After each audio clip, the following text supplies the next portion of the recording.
problem begins. And you see, at the end of the day, then, because if you look at platform work, especially those who are moderating content, there is the end consumer. Yes. Where am I headed with this? Because if I see something on these platforms, right, that injure me, that hurt me, I will sue. You get what I mean? And by the time I'm suing, if it's Kenya, because we're using the algorithm that is Kenya and also the internet provider is Kenya, right? I will sue perhaps then. If I sue Meta, does it mean I sue Summersource or I sue the person who was moderating the content? Because it is not clear. I'm going to give you an example. The other day I was talking to an individual because of the DSA Act that is in Europe. And there was an ad on Meta platform. And what happened is they looked at it. It was mis and disinformation. They reported to Meta what happened. 2 days. It was brought down, and even the website was brought down. The ad disappeared. In Kenya, if I am injured by something that is on these platforms, who do I sue? Do I sue the gig worker?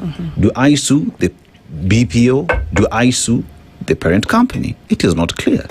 Yeah, that is not clear. And I think to bring that home, you remember there's a time the country was talking about X and the misinformation there.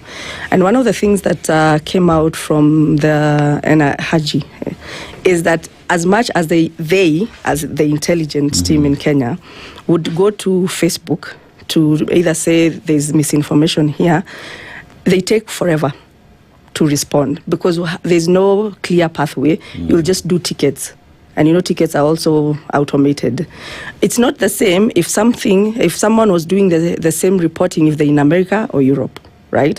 So that is why they were also wondering as a country how best to deal with this misinformation on X, because they also, being the intelligent team, can still not sue or get in very good information from Meta. So that is also very unclear in terms of who can you sue.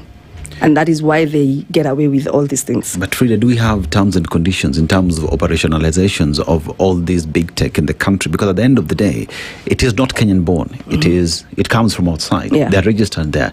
But there are terms and conditions with which then guide a society or a country that is Kenya.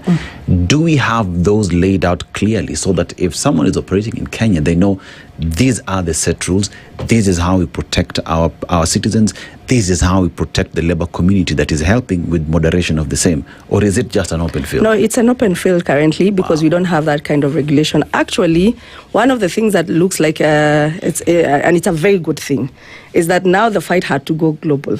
We had to have the International Labour Organization coming, bringing the platforms and the workers and governments this June. But this has been something that has been discussed for, I think, since 2023 or before.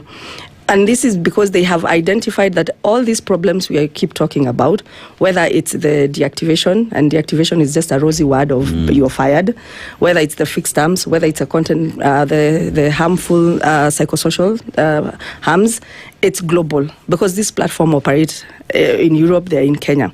So this has now allowed the International Labour Organization to pass a convention.